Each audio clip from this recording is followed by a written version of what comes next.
Notre Dieu est merveilleux. La Bible déclare qu'il est très digne de louange. Il est magnifique en sainteté. Shalom peuple de Dieu, bonjour.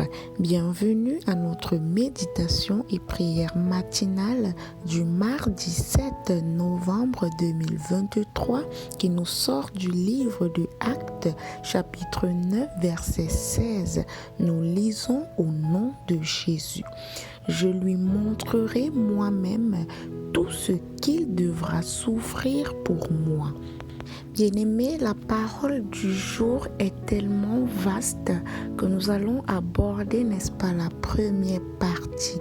Il est question ici de souffrir pour Dieu. Bien-aimés, la croyance en Dieu est une très bonne chose, mais vous deviez savoir, n'est-ce pas, que ce n'est pas un long fleuve tranquille, que vous allez être, n'est-ce pas, confronté à des attaques, à des épreuves, à des difficultés tellement atroces pour préserver, n'est-ce pas, votre foi. Bien-aimés, les enfants de Dieu sont les plus persécutés. Ceux-là qui confessent Christ, ceux-là qui croient en Christ sont le plus persécutés, le plus détestés dans ce monde. Alors si toi tu crains Dieu, si toi tu as une foi ferme en Dieu, attends-toi à toutes sortes, n'est-ce pas, d'épreuves, à toutes sortes de souffrances. Mais je te garantis qu'après toute cette souffrance, n'est-ce pas, tu seras heureux, tu vivras éternellement. Bien-aimé, la parole nous dit dans Jean 15, verset 20, que le serviteur n'est pas plus grand que son maître. S'ils m'ont persécuté, ils vous persécuteront aussi. Bien-aimé, toi, n'est-ce pas, tu es le serviteur de Jésus-Christ. Et si Jésus, qui est ton maître, a été persécuté, a été confronté à des difficultés, alors tu n'es pas plus grand que lui. Toi également, tu seras confronté, tu seras persécuté, mais la personne qui va persévérer jusqu'à la fin sera sauvée. Très souvent, n'est-ce pas, nous disons qu'on vise les cailloux sur un arbre qui porte beaucoup de fruits.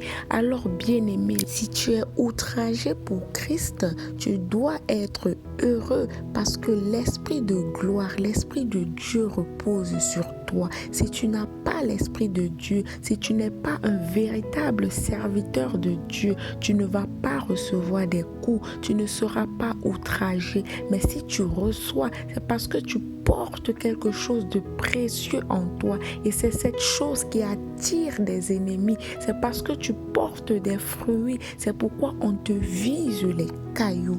Alors bien-aimé, ce matin, sois heureux lorsque tu passes par des tribulations. Sois heureux lorsque tu passes par des épreuves.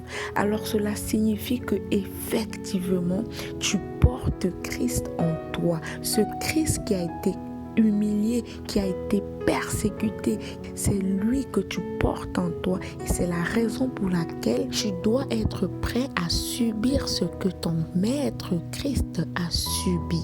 Alors ce matin, toi qui confesses Christ et qui est persécuté et qui est outragé, ne te décourage pas, ne désespère pas, sois plutôt heureux parce que effectivement, assurément, tu portes Christ en toi.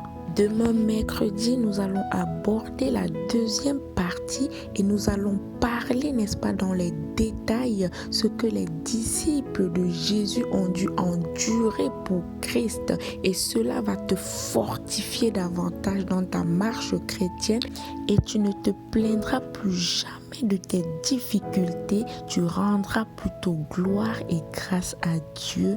Au nom de Jésus, nous prions. Merci Père pour ce nouveau jour. Merci pour cette parole fortifiante. Prends soin de nous durant toute cette journée. Au nom de Jésus-Christ. Amen. Bonne journée à tous.